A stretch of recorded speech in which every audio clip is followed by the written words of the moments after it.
And this, of course, is Black History Month, and tonight News 13 takes you to Atlantic Beach. It was established in the 1930s as an oceanfront community for blacks who were denied access to beaches during the Jim Crow era.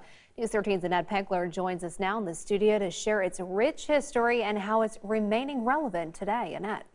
Bob Megan nicknamed the Black Pearl. During the 1930s to the 1970s, Atlantic Beach was a mecca for black people and one of the most popular beach resorts for minorities from Virginia all the way to Florida. Despite devastating hurricanes, the town is progressing and community leaders are making sure its history is preserved. It was a thriving community. Former mayor of Atlantic Beach, Irene Evans Armstrong, grew up in the town she held office in, which was 96 acres in size. This being my home, I've seen the good, the bad, and the ugly. It comes from humble beginnings. A black man from North Carolina, George Tyson, acquired Atlantic Beach land in the 1930s from previous owners, the Spiveys, a white family that would bring their maids and butlers to the remote wooded beachfront on their days off. Tents pitched for maids and butlers that were cleaning houses and homes in Myrtle Beach and around. It was the only place where slaves on the South Carolina coast could vacation. If African Americans could not vacation and visit other beachfronts in the state of South Carolina and Georgia and Florida, even Virginia, you can imagine what it looked like in Atlantic Beach.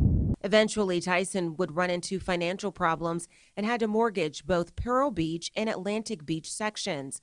Armstrong says the Atlantic Beach Company was then formed, which consisted of 10 black shareholders to save the land. They all sold off to like-minded individuals who were doctors, lawyers, and educators. The second and third generations of those families are the current owners of properties in Atlantic Beach. The father of former councilman John Skeeters owned property here more than 50 years ago. We used to travel from Wilmington, North Carolina to Atlantic Beach during the summer to operate Skeeters Place. The business served as a restaurant and a hotel. We put money back into ourselves there, and I can remember the time when Atlantic Beach was just one big family of investors that came here. The family atmosphere transcended the town. We had Ferris wheels. We had several amusements. It was hotels. In fact, a hotel was here, a four-story hotel here, the Gardens Hotel. Black folks also enjoyed great food and live music, but in 1954, Hurricane Hazel would change that. Hurricane Hazel wiped out the hotel that we had. And then Hurricane Hugo in the 80s.